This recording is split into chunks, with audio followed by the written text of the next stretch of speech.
तो तुम्हें भी पेन से ऐसी ऐसी और ऐसी स्केचिंग करनी है, पर तुम्हें स्केचिंग का एस भी नहीं आता है, तो फिर आज की वीडियो में मैं तुम्हें बताने वाला the simple ways to do pen sketching. So pen sketching में तुम्हें बेसिकली चाहिए एक pen, paper and a tissue paper या फिर रफ पेपर, ताकि तुम पेन के निब में लगे हुए इंक को हटा सको।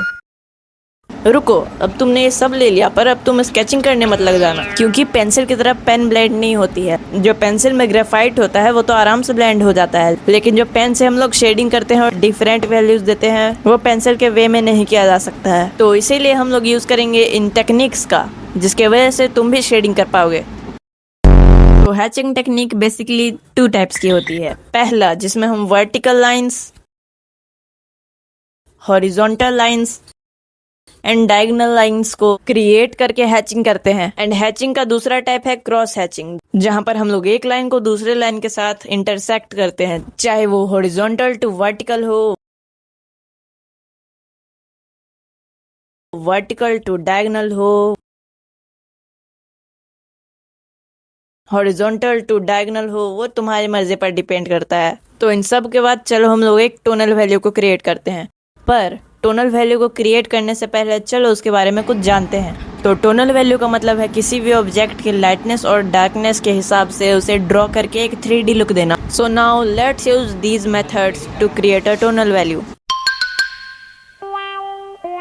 तो यहाँ पर लाइट शेडिंग प्राप्त करने के लिए तुम्हें लाइट प्रेशर का यूज करना पड़ेगा, और तुम जितना ही लाइट प्रेशर का यूज करोगे उतना ही तुम्हें लाइट शेडिंग मिलेगी। तो मैं यहाँ पर बेसिकली हैचिंग और क्रॉस हैचिंग का यूज़ करके लाइट से लेकर डार्क वैल्यू तक बना रहा हूँ, जो कि बेसिकली हम लोगों का टोनल वैल्यू है। और तुम्हें जितना ही ज़्यादा डार्क शेडिंग चाहिए उतना ही ज़्यादा लेयर्स चढ़ाना पड़ेगा और प्रेशर के साथ यूज़ करना पड़ेगा।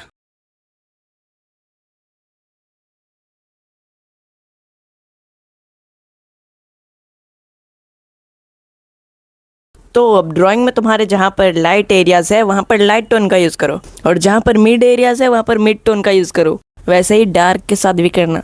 एंड अब इसे तुम्हें अपने रेफरेंस के हिसाब से यूज़ करना है। एंड अब भी बहुत सारे बिगिनर्स को लाइट शेडिंग करने में प्रॉब्लम आती होगी, जिसके लिए तुम्हें पेन के अलग अलग ग्रिप्स को जानना पड़ेगा। तो तुमने अपने पेन को कुछ इस तरीके से पकड़ा होगा, लेकिन ऐसे तो लिखा जाता है। शेड करने के लिए तुम्हें इन ग्रिप्स का यूज़ करना पड़ेगा। अगर तुम अपने पेन के निब के क्लोज पकड़ के शेडिंग करोगे तो फिर तुम्हारी शेडिंग डार्क होगी, और अगर तुम अपने पेन को मिडल में रख के पकड़ोगे तो फिर तुम्हारा हैंड का कंट्रोल बहुत अच्छा होने लगेगा। तुम यहाँ पर लाइट और डार्क वैल्यू को भी ऐड कर सकते हो, लेकिन तुम अपने पेन को सबसे दूर पकड़ कर शेडिंग करते हो तो फिर तुम्हें दिखेगा कि तुम्हें सबसे लाइटेस्ट शेडिंग मिल रही है। लेकिन बिगिनर्स को अब भी यहाँ पर प्रॉब्लम हो सकती है लाइट शेडिंग करने में, बिकॉज वो लोग अभी सीख ही रहे हैं।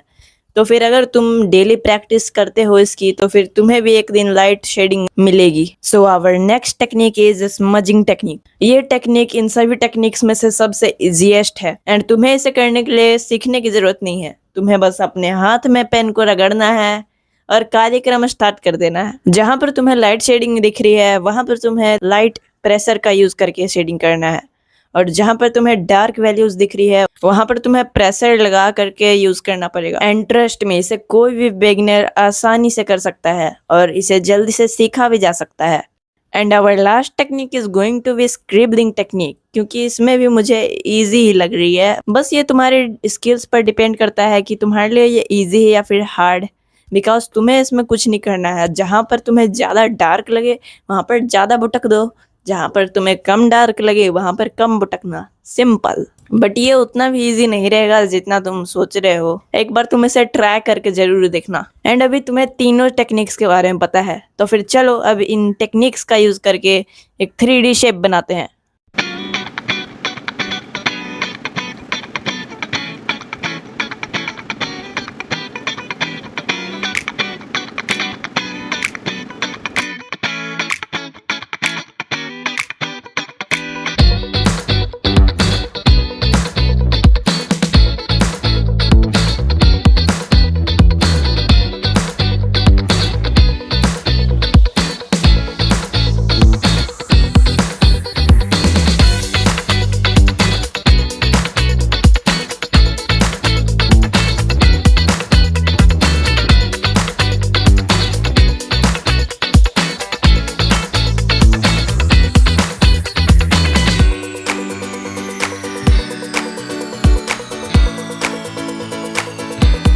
एंड अब इन सब के बाद मैं तुम्हें बताने वाला हूँ लाइट एंड शेडोज के बारे में।